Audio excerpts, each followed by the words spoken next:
Locust Grove!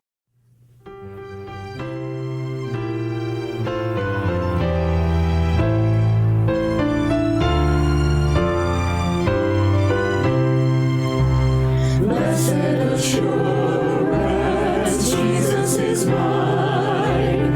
Oh, what a foretaste of glory divine, heir of salvation, purchase of God, born of His Spirit, washed in His blood. This is my story, this is my song, praising my Savior all the day long. This is my story, this is my song, praising my Savior all the day long. Perfect submission, perfect delight, visions of rapture now burst on my sight. Angels descending, rain from above, echoes of mercy, whispers of love.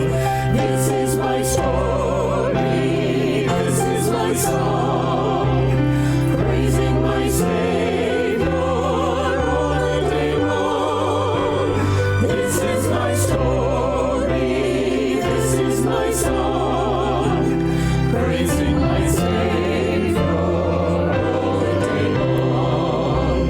Perfect submission, all is at rest. I in my Savior am happy and blessed, watching and waiting, looking above, filled with His goodness, lost in His love. This is my story, this is my song, praising my Savior all the day long.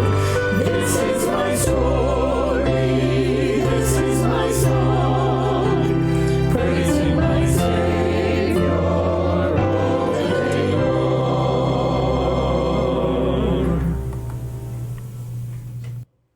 Well, good morning, Kiriana. Hey girl, what's up?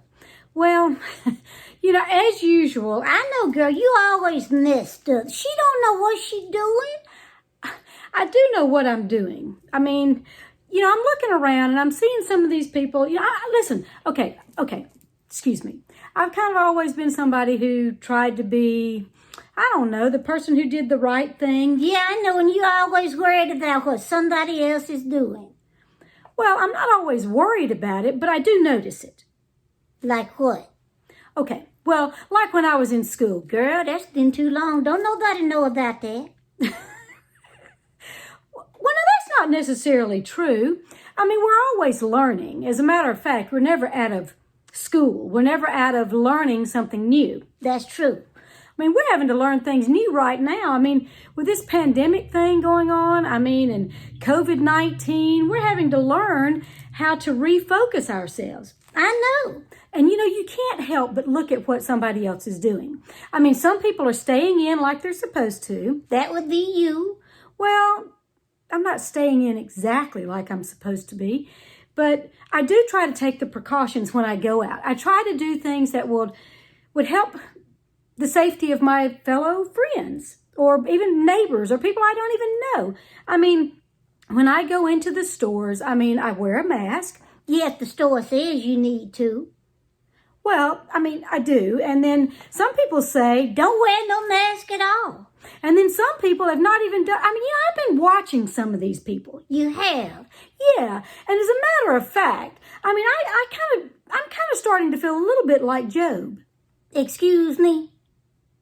Well, I'm feeling a little bit like Job. He did everything like he was supposed to. He followed God's directions. And he never gave up on the Lord.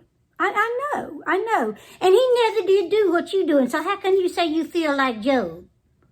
Well, I guess I don't know, I shouldn't compare myself to Job. No, because you ain't no Job. No, I'm not. Actually, You should be more like Job. I mean, that dude had some patience. I mean, check out that prophet Habakkuk, too. Habakkuk. Oh, yeah, Habakkuk. Well, there was a lot of things going on in his day and time, too. I mean, yeah, the wicked, well, they seem to be getting what they wanted. And just kind of like today in today's time, I mean, I see some people doing exactly what they want to do. They go on as if nothing's happening, as if it's not their responsibility to help the safety of each other, of their friends, of their families, of even strangers, people they don't know. Girl, this is when you got to stop comparing yourself to other people and what they doing. Right. I guess I do. I mean, but how do I do that? Girl, you got to know that your strength comes from the Lord. I mean, if you read the back of the book. What do you mean the back of the book? Oh, of Habakkuk. Then you're going to see that Habakkuk, the prophet, he restored his righteousness and his glory in the Lord, the joy of his salvation. Well, that's right. And you know what? Let God take care of those other people that don't know what they're doing. I mean, you know what? Because if they see what you're doing, then they come to the Lord themselves. Oh, that's right. So find your strength in the Lord. I mean, I should find my strength. She's right. I should find my strength in the Lord.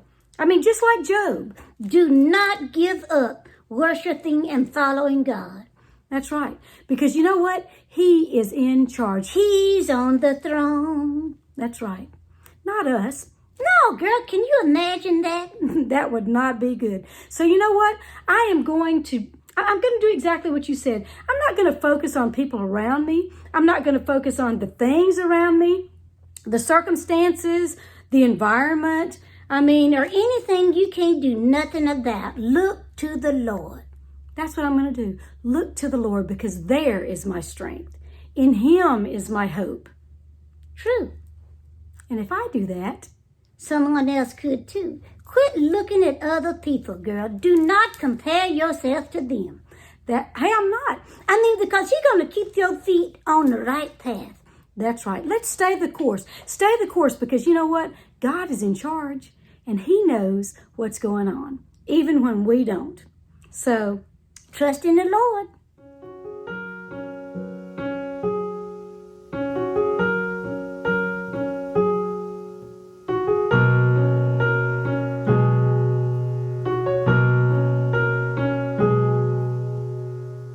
All my devotion is like sinking sand.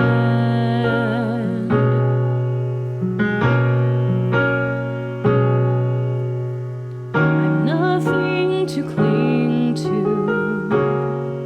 but your sweet hand.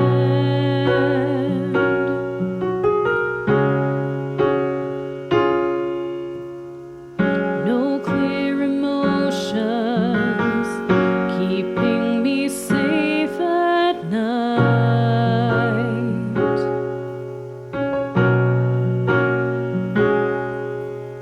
Only your presence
I thought by now they'd fall,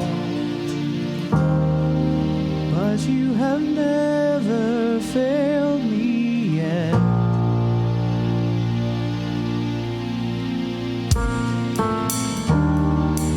Waiting for change to come, knowing the battle's won, for you have never failed me yet.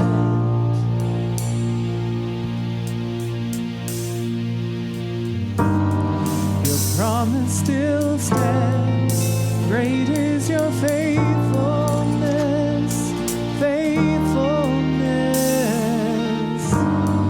I'm still in your hands, this is my confidence, you've never failed me yet.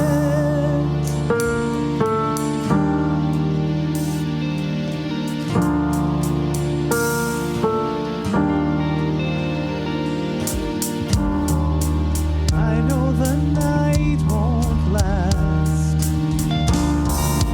your word will come to pass. My heart will sing your praise again.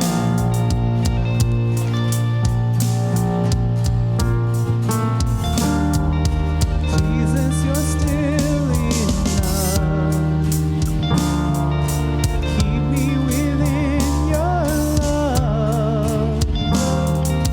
My heart will sing your praise again.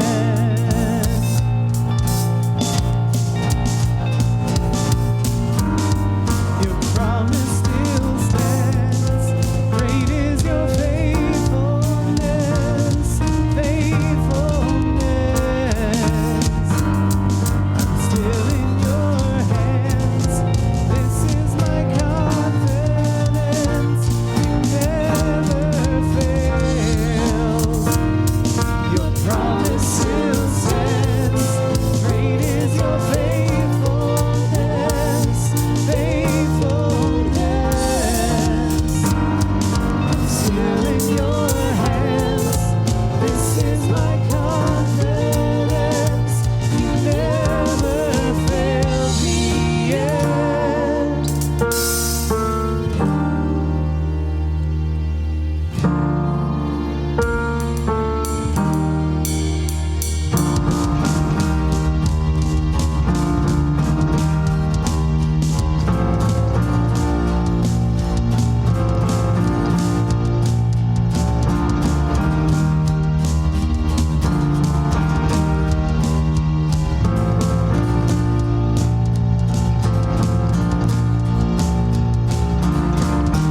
I've seen you move the mountains, and I believe I'll see you do it again. You made a way when there was no way, and I believe I'll see you do it again. I've seen you move the mountains, and I believe I'll see you do it again. You made a way when there was no way, and I believe I'll see you do it again. I've seen you move the mountains, and I believe I'll see you do it again. You made a way where there was no way, and I believe I'll see you do it again.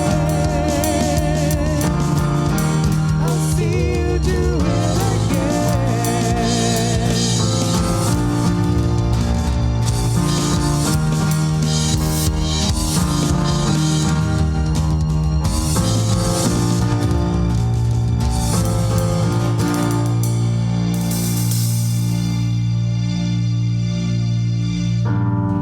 Your promise still stands, great is your faithfulness, faithfulness. I'm still in your hands.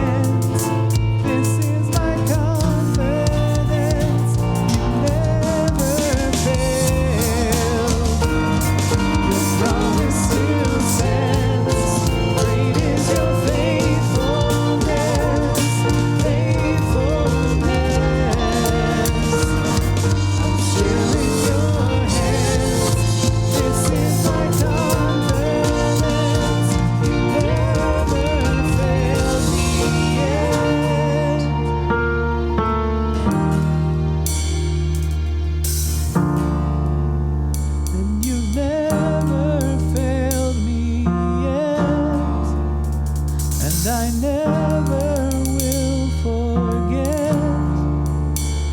You never failed me yet. I never will forget.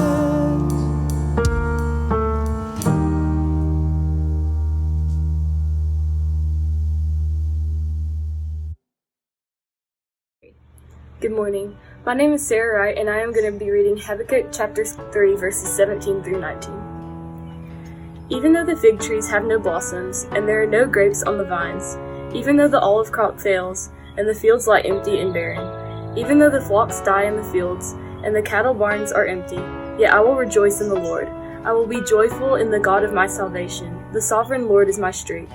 He makes me as sure-footed as a deer, able to tread upon the heights.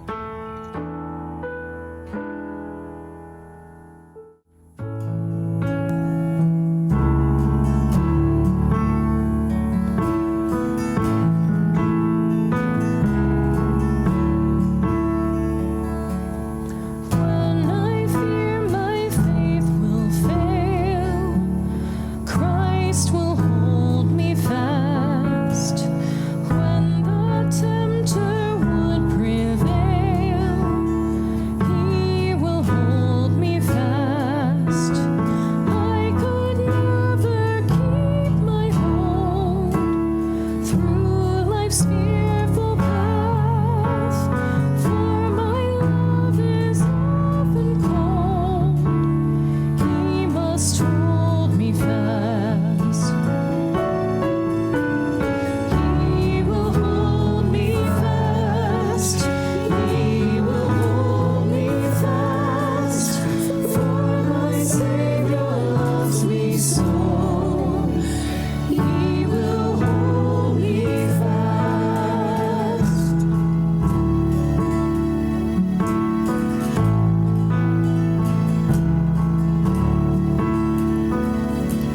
Those He saves are His delight. Christ will hold me fast. Precious in His holy sight. He will hold me fast. He will not let my soul be lost. His promises shall last.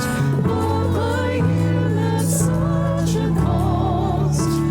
He will hold me fast. He will hold me fast.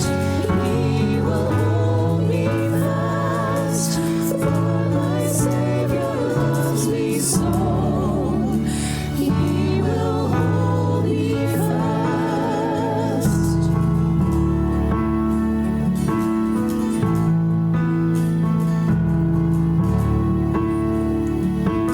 For my life He bled and died. Christ will hold me fast. Justice has been satisfied. He will hold me fast. Raised with Him to endless life. He will hold me fast till our faith is turned to sight. When He comes at last, He will hold me fast. He will hold me fast. For my Savior loves me so. He will hold me fast. He will hold me fast. He will hold me fast. For my Savior loves me so. He will hold me fast.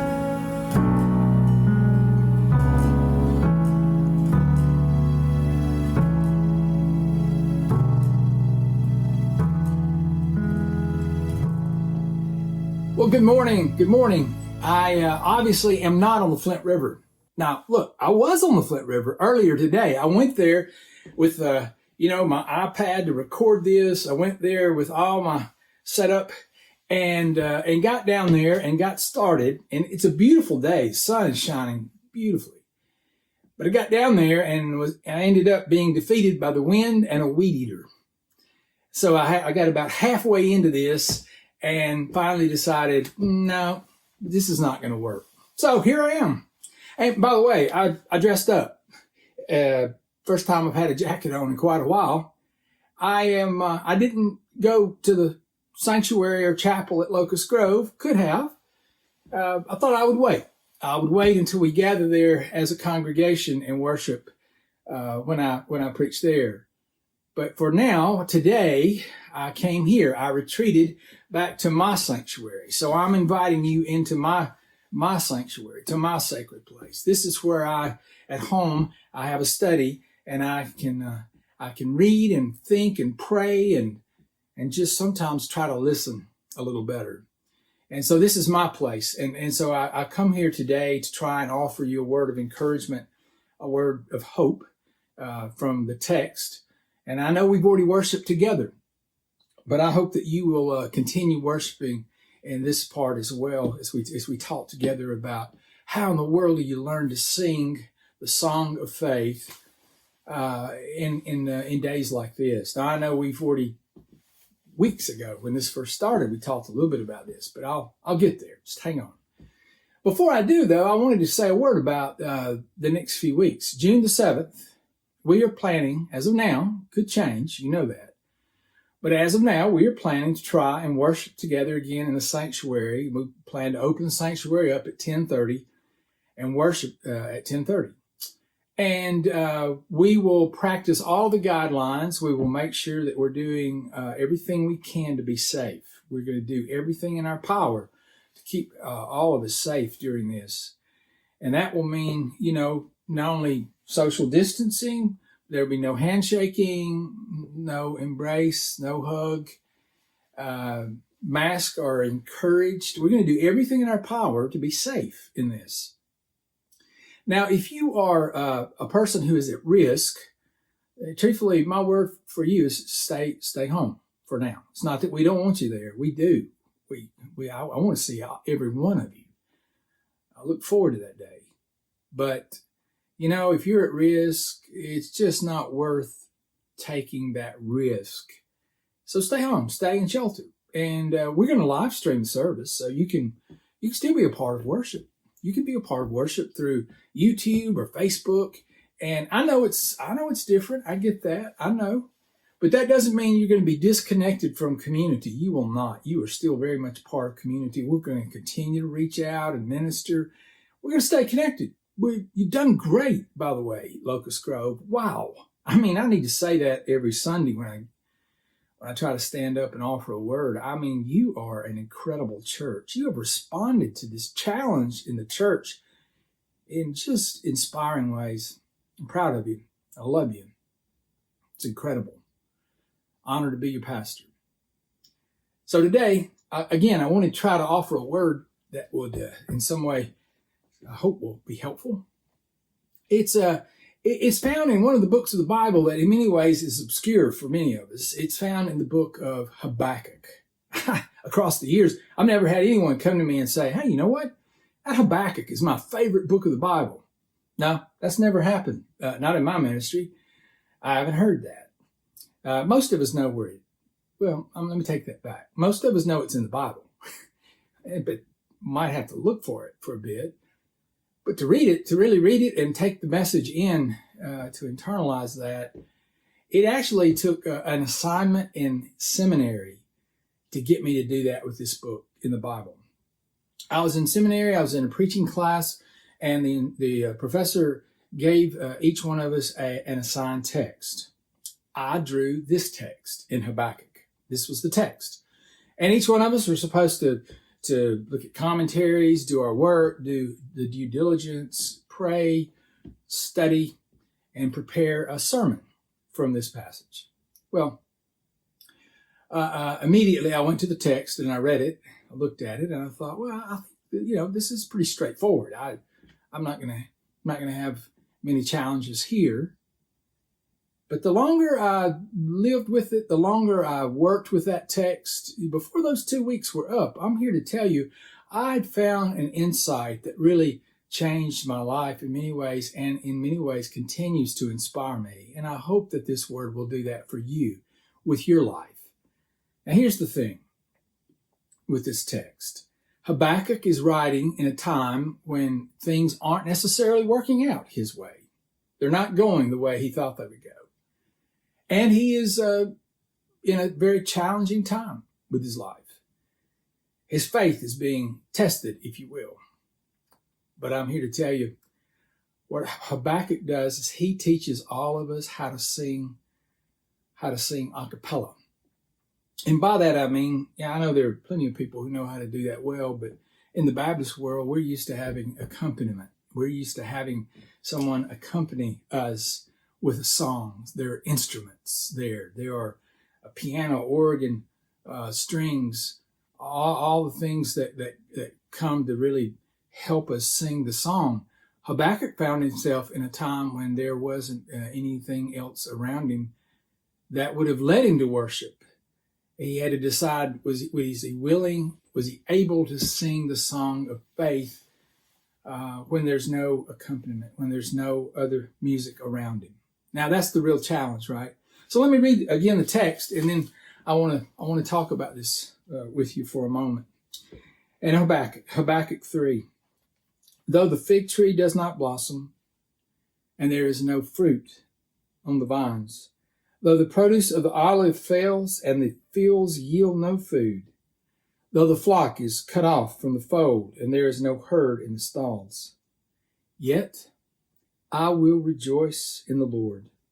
I will exult in the God of my salvation. God, the Lord, is my strength. He makes my feet like the feet of a deer. He makes me tread upon the heights. And then there's this line. I almost missed this line all those years ago, and I don't want you to miss it because I think it's an important part of this passage. Here it is at the end, a notation to the choir master with stringed instruments. This is a song. Habakkuk is giving us a song that is supposed to be practiced in the context of worship. We're supposed to sing this song of faith. We're supposed to be able to sing the song. But the thing is, Habakkuk also paints a picture of a time when there doesn't seem to be any music. There's the music of God's presence and of God's blessing over the people's life had evaporated, it seemed. And Habakkuk was still willing to sing the song of faith. Now, therein is the challenge. I think I saw this played out years ago. I thought about this several times across the years. I think it was about 1991. We had just moved into the sanctuary at Locust Grove. There was a wedding on a Saturday, and my goodness, it was a big wedding. And there were, with weddings, there are high expectations. I guess you know that, right? And so we had rehearsed the night before. Everything worked well. The musician was going to actually sing a song just prior to the bride coming down the aisle. In those days, we used tape. I know I'd have to explain that to some of you who are a little younger, but there was a tape deck up in the balcony, and the musician was waiting for the person working in the sound booth to start that tape. Now, the thing is, this musician had rehearsed and practiced and was prepared, was ready. And, excuse me, and there he was on that day of the wedding. The place was packed. I could tell he was a little nervous. From my vantage point, I had the advantage. I was sitting to the side, or standing to the side, and I could see him. And in that moment, there was this awkward pause, and I watched, and I noticed that he kept looking at the balcony at the sound booth. And it turns out they were having technical difficulties with the tape. Then I look back at our musician, and now I can see the sweat beginning to drip off of the top of his head. And he doesn't know exactly what should be done. He knew the bride had said this was the song she wanted. And then, in a moment, from out of the silence, he started to sing the song without the music. And it was beautiful. It was a sacred moment in that ceremony. But it took courage on his part to strike out and go when it was obvious. It was either he was going to sing that without the music, or we were just going to have to bypass the song altogether. Now, that was the situation Habakkuk found himself in this particular passage. As a matter of fact, when you go back and look at that passage, you saw it as well as I did. When things don't necessarily, work out the way you want. Like, who ever wants to have a fig tree that doesn't blossom? And when going through a season when there's no fruit on the vines and no produce in the of the olive, when that fails and the fields yield no food, and the flock is cut off from the fold, and there's no herd in the stalls. Now, I'm telling you, that's not only a bad day, that's just a bad season. And maybe you've gone through a time like that in your life. My guess is you probably have. I mean, we all have, right? I mean, we've all gone through challenging times. I mean, sooner or later, all of us have to learn to face life without the music. We all go through times in our life where we have to learn to do that. We have to learn to be able to either sing the song of faith and keep singing, or just sit down and be silent. And I realize that the latter, sometimes it's very tempting to do that very thing. But I want to challenge you today, even in this season, in this particular time, when there's enough uncertainty to go around, and there's a challenges that we all face of different kinds. I think we have to decide how to live our life, and are we going to be willing to sing the song of faith? Will we continue to do that across our lifetime? And that becomes the word of challenge for us in this text. The thing is, in the times when there's no music, I mean, what do we do? Do we give up? Do we try to bargain with God? Jacob, when he was running from his brother Esau, and on the backside of the wilderness, where there's this interesting story at Bethel, where he has this encounter with God, and says to God, after God's told him that he's going to bless him, he says to God, look, if you indeed, and he gives this litany of things God will need to do for him. He goes, if, then I'll be obedient, I'll follow. That's a far cry from what Habakkuk was saying. Habakkuk wasn't saying if and then. Habakkuk said though, and yet. Though things aren't working out, though the music seems to have stopped in the moment, even so, yet I will still sing the song. I will still lift my voice in my heart to sing the song of faith. So, sometimes the best we can do is to wait. But our waiting is not, it's not idleness. You wait with a memory. You wait remembering what God has already done and what God will yet do. You wait. You continue to wait. The interesting thing is, even when you don't hear the music, you can still make music. That's the interesting thing. He said that Beethoven, when he was late in life, that he went deaf. I can't think of a worse thing to happen for a musician to go deaf. I mean, and you do know, right, that he still composed music. Some of the most beautiful music the world has ever known was composed out of the silence of that deafness.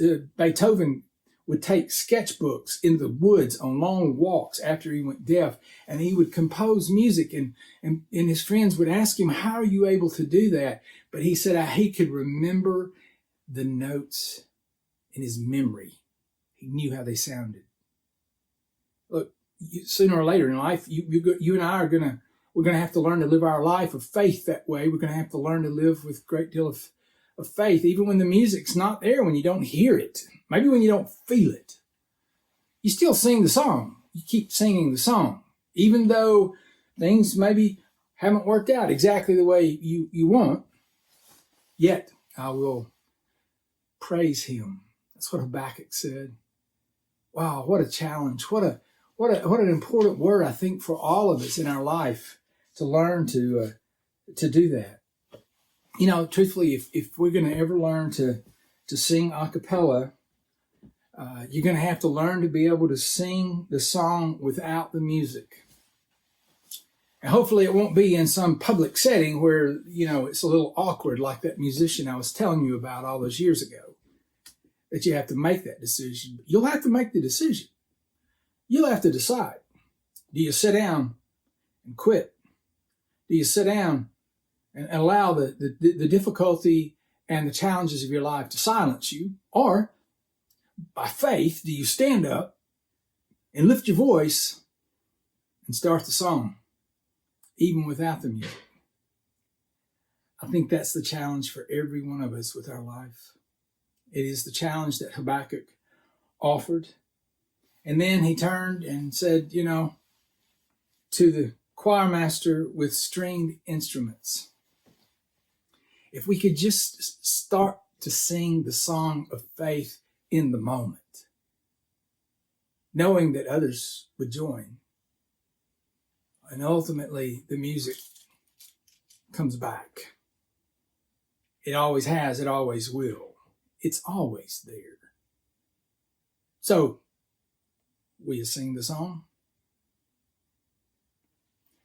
I challenge you on this day to live your life with courage and faith, and to sing the song, and to even learn how to sing the song of faith a cappella. You won't have to do it all the time. Maybe you won't have to do it, but just a small amount of time. But you better learn to do it.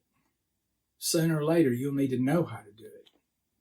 And I challenge you again on this day of worship, don't you let the challenges of life, the seasons of life when things don't necessarily go your way, don't you allow them to silence you or put you on the sideline. You stand up, and with faith and courage, you sing your song, and you sing it with all the hope in your heart.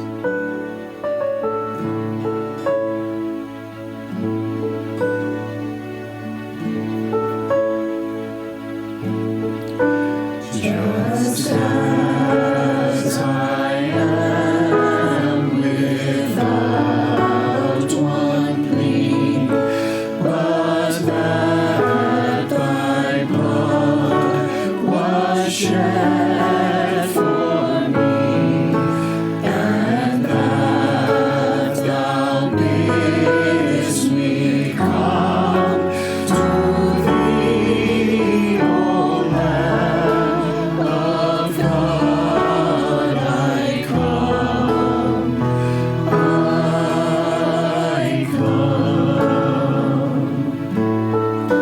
just as I am.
grow.